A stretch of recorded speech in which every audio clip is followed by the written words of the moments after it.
Қолыма алған домбыра әріл де берлі толғаған. Толғай да толғай сөз айтам, толғайым дүние толмаған. Толмаса егер айтайын, ойымды қанат қомдаған. Сарарқа байтақ жерімді саңлақ бабам қорғаған. Маржандай тізілген өміршең жырмен танылған Оразалы ақынның әр сөзі жүрегімізде. Өнерсүйер елінен Құлманбеттің құлыны деген аталған ақынды жұртшылық сағынғаны анық. Құйрықты жұлдыздай жарқ етіп айтыс өнеріне өшпес із қалдырып кеткен аяулы ақын, азулы ақын Оразалы Досбосыновты Алматы жұртшылығы еске алды.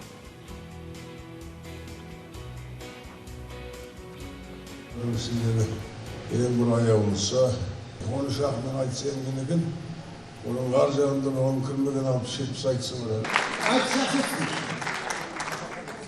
Тек қана тектілерді туған мекен шырқалған есігінде төрінде өлең тұрып буындың жеңгенде қырғыз атаңды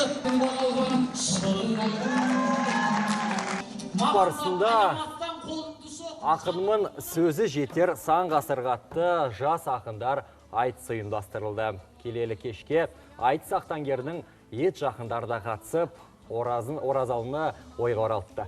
Олар елдің бір туар перзентіне көрсетілген құрметке ризашылық білдіріп, жас буынға айтыскердің жасын емес өнердегі жолын берсін деген тілек білдірді. Ағамыз жалғыз біздің аға емес, Алаштың азаматы болғандықтан, халықтың азаматы болғандықтан, өнерге қай заманда болмасын қадір тұтқан қазақ, қашанда болмасын биікке бағасын асқақтатып келе жатыр. Ұйымдастырушыларға және осындай жыл сайын 15 жылдың көлемі болды, жыл сайын туған күні болсын, қайтқан күндері болсын, әр уақытта еске алып, кешін өткізіп, әртүрлі шаралар ұйымдастырып отыр. Бұл да болса ағамыздың жаңағы Алаш еліне берері бар болғандықтан шығар деп ойлаймын.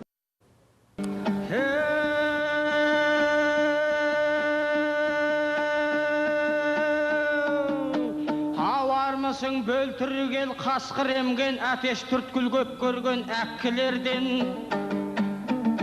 жаратушы Алласын автор қылып пайғамбарын әншейін хатшы көрген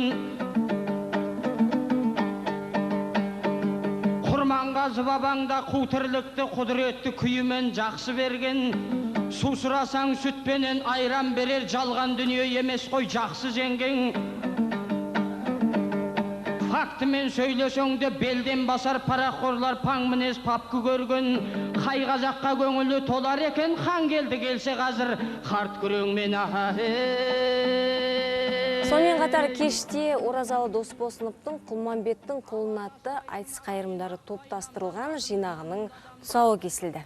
Расымен де Оразалы Досбосыновтың айтыс өнерінде қалдырған орны ерекше. Есімде баяда бала кезімде әжем екеуміз атамен қосып айтыс көрген кезде, ол кезде дұрыс түсінбейсің дегенмен ата әжемнің нақ осы ақынның, айтыскер ақынның өнерін ерекше бағалайтыны есіме түсіп отыр дәл қазір. Тілі пышақтай ақындардың бірі. Негізі сол үшін де елдің жүрегінде есінде мәңгілікке жатталып қалды. Әлі күнге дейін еске алып, жас жарық жұлдыз елге танылып келе жатса Оразалы ақын сияқты екен.